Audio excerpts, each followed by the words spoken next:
La recherche du savoir et sa diffusion sont les fondements mêmes de la civilisation de nos ancêtres. Aujourd'hui, avec l'avènement de la société de l'information, cette quête séculaire prend une nouvelle dimension. Pour saisir davantage les enjeux de cette révolution où notre pays entend entrer de plein pied, une délégation représentant les secteurs clés de l'administration publique a effectué un voyage d'information en Malaisie, à Singapour et en Australie. La délégation dirigée par M. Mohamed Ould Nani, ministre des Affaires économiques et du Développement, comprenait également Mme Fatimatou Mint Mohamed Essalek, secrétaire d'État chargée des nouvelles technologies auprès de M. le Premier ministre, ainsi que les responsables centraux suivants. Abdallahi Ould Hamatallah, conseiller du ministre des Affaires économiques et du Développement.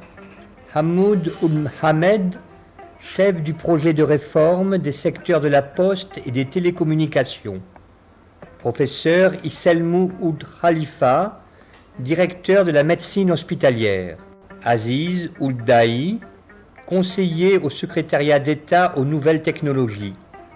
Zakaria Ould Amar, directeur de l'enseignement supérieur. Zain Ould Mohamed, coordinateur du programme national de renforcement des capacités. Mohamed Lemine Ould Hales, vice-doyen de la faculté des lettres. La Banque mondiale était représentée par messieurs David Craig, directeur pays. Miguel Saponara, économiste. Govindan Nair, chargé de projet, et Svetoslav Tinchev, chargé de projet. Première étape de ce périple, la Malaisie est considérée à juste titre comme un des dragons du sud de l'Asie. Sa superficie est de 329 000 km² pour une population d'environ 20 millions d'habitants. Son économie très diversifiée repose sur d'abondantes ressources naturelles, pétrole, gaz, étain, agro-industrie. Comme en Mauritanie, l'enseignement y est obligatoire et gratuit dans les écoles publiques. 90% des enfants vont à l'école primaire et 36% finissent le secondaire. Le pays dispose de 7 universités.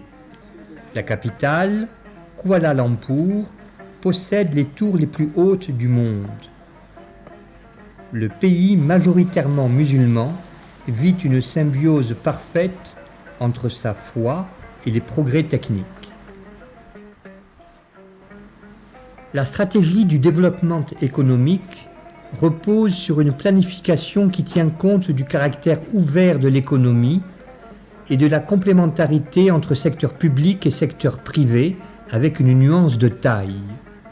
L'État est business oriented, dit autrement, l'État est au service de la promotion de l'entreprise. Après avoir expérimenté plusieurs cycles quinquennaux de planification qui ont permis à la Malaisie de multiplier par 10 son PIB en 30 ans avec une économie qui frôle le plein emploi, ce pays est engagé actuellement dans un plan stratégique appelé Vision 2020 et qui vise à faire passer la société malaisienne au rang de pays développé en 2020. La Vision 2020 est en résumé une perspective à la fois optimiste et réaliste qui intègre les acquis du passé pour donner corps aux aspirations du peuple malaisien dans le millénaire qui commence. C'est avec le cadre stratégique de lutte contre la pauvreté que la Mauritanie partage cette approche du développement à long terme. L'accès à cette société de l'information recherchée dans la Vision 2020 implique la constitution de centres de ressources, véritables think tanks, pour conseiller le gouvernement et porter les actions novatrices dans le domaine des nouvelles technologies de l'information et de la communication, les NTIC. C'est la vocation du centre MIMOS. qui, en plus du conseil au gouvernement, est devenu récemment un centre de recherche et de développement des services à valeur ajoutée, tant pour le secteur public que privé. Il a à son actif plusieurs réalisations. La mise en place en 1991 du premier service Internet en Malaisie. La mise en œuvre de la première manufacture de semi-conducteurs devant servir de catalyseur pour l'ensemble de l'industrie microélectronique du pays. La mise en place du premier réseau Internet en milieu rural, destiné aux écoles notamment. Dans le cadre de la vision 2020, sa mission est de contribuer par l'innovation durable dans les domaines des technologies de pointe à travers la mobilisation des ressources humaines et techniques de niveau mondial. La cohérence de l'ambition 2020 dicte la création d'un environnement institutionnel capable de donner à la Malaisie un leadership tant intellectuel que stratégique. Encourager l'innovation, aider les entreprises tant nationales qu'internationales à atteindre de nouvelles frontières technologiques, créer des partenariats avec les acteurs mondiaux des technologies de l'information dans un mouvement d'enrichissement mutuel et de succès pour chacun, tels sont les impératifs de l'action. Ce pari sur la société de l'information est basé sur le vœu que celle-ci amènera un nouvel ordre du monde où les informations, les idées, les personnes, les biens et les services se déplaceront à travers les frontières de la manière la moins coûteuse et la plus libérale possible dans un champ où règne la créativité, l'innovation et l'esprit d'entreprise. Comme pierre angulaire de cette stratégie, la Malaisie a créé le Super Corridor Multimédia, MSC, première idée novatrice par sa taille et sa conception dans le monde. Elle a pour but d'aider les entreprises mondiales à aller au-devant des frontières actuelles de la technologie et de se préparer ainsi pour le futur. Le Super Corridor va également servir de tremplin à la Malaisie pour entrer dans l'âge de l'information. Il réunira pour la première fois dans l'histoire un environnement grandeur nature dont l'ensemble des composantes ont chacune la caractéristique unique de participer au monde multimédia. D'une longueur de 50 km sur 15 km, on y expérimente en taille réelle des villes intelligentes. Cyberjaya est le cœur technologique du corridor, avec son industrie multimédia, ses centres de recherche et de développement, son université multimédia et son centre d'affaires équipé des dernières innovations en matière de communication pour accueillir les multinationales qui veulent y installer leur siège. Dans la nouvelle ville de Putrajaya, siège depuis peu du gouvernement, on expérimente pour la première fois le gouvernement électronique. De manière résumée, le Super Corridor Multimédia est conçu sous les différents angles suivants. Tout d'abord, un pôle d'attraction des entreprises leaders dans le domaine de la haute technologie et pour le développement des industries locales. Deuxièmement, une plateforme multimédia offrant un environnement productif et intelligent pour le développement et la diffusion à travers le monde d'une panoplie de valeurs comprenant des biens et des services multimédia. Troisièmement, un îlot multimédia d'excellence disposant des compétences, de l'infrastructure, des technologies, de la législation, des politiques et d'un management qui lui donnent un avantage comparatif décisif dans le monde. Enfin, un monde d'habitat intelligent, de cités intelligentes, d'écoles intelligentes, de cartes intelligentes et de partenariats intelligents.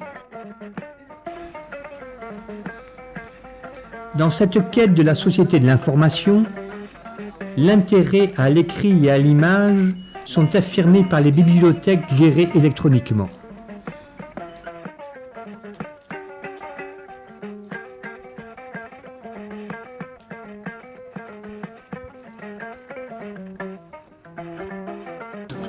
Type in the PIN number correctly. Instruction has been displayed in the monitor. Remove the card and the information is actually stored. It has been stored in the CPU and it is checked whether I have a recognized pattern of the transaction. ID is okay means that the transaction can be processed.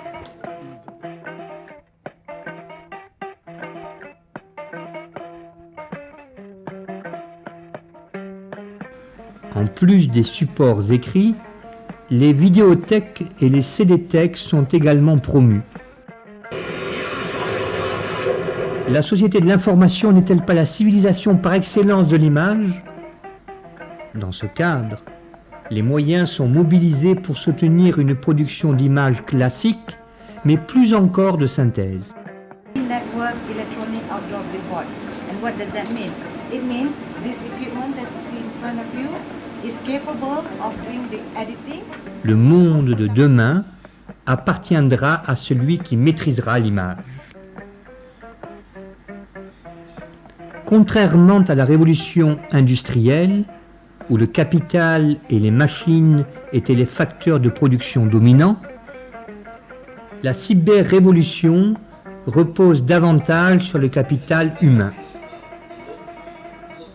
Il ne suffit pas d'investir dans des infrastructures coûteuses pour maîtriser la technologie de l'information. Bien au contraire, c'est l'investissement dans les ressources humaines qui est le plus déterminant. Voilà pourquoi l'université multimédia du Super Corridor contribue tout particulièrement à former les ressources humaines qui seront immergées quotidiennement demain dans le nouvel environnement intelligent. Les programmes, les techniques pédagogiques et le management reposent ainsi sur des outils multimédia présents dans l'ensemble de la chaîne universitaire. Enfin, l'université ne fonctionne pas en vase clos. Elle interagit intensément avec son environnement qui lui fournit ses ressources, lui communique ses besoins et qui reçoit en retour les idées, les technologies et les ressources humaines qui porteront sa durabilité. Comme complément de ce dispositif axé sur la recherche et l'entrepreneurship, l'incubateur central est l'endroit où les idées sont testées, développées dans leur contenu technologique afin d'évoluer vers des produits ou services commercialisables. Incubator is one of the best places for you to make sure the company survive. L'ère de l'information n'atteint pleinement son rôle que lorsqu'elle est partagée par l'ensemble des couches de la population. C'est tout le sens de ce qu'on appelle en Mauritanie l'accès universel. En Malaisie, des expériences pilotes ont démontré que les communautés rurales isolées pouvaient intégrer dans leur quotidien les technologies de l'information et de la communication et en tirer le plus grand bénéfice, avec l'administration, le commerce électronique, le courrier électronique, l'enseignement, etc. Le concept Smart Easy est un développement grandeur nature de l'appropriation par une communauté des outils issus des NTIC dans leur quotidien. Mampu est l'organisme étatique dont la mission est la modernisation de l'administration publique. En effet, la volonté de l'État est claire, être à la pointe de la modernité. En ses missions comme en ses performances, l'administration publique doit correspondre à cette ambition. C'est pourquoi Mampu a engagé un programme de réforme dont l'étape la plus novatrice est la conformité des services rendus par l'administration à la norme ISO 9000. Ainsi, chaque service public devait-il mettre en place les standards adéquats pour au moins une de ses activités centrales à la fin de l'an 2000. Dans ce cadre, Mampu a apporté l'appui technique nécessaire aux agences gouvernementales engagées dans le processus devant conduire à la certification ISO. Il a assuré également le monitoring de ce processus afin que la qualité mise en place soit conforme aux objectifs. La deuxième réforme novatrice est relative à la mise en œuvre du gouvernement électronique, dont la finalité est la connexion et l'interconnexion des administrations à travers un réseau où le papier est remplacé par des moniteurs multimédia. Ce système a également pour autre objectif de faciliter les contacts et les échanges entre les citoyens et les entreprises d'un côté et l'administration de l'autre.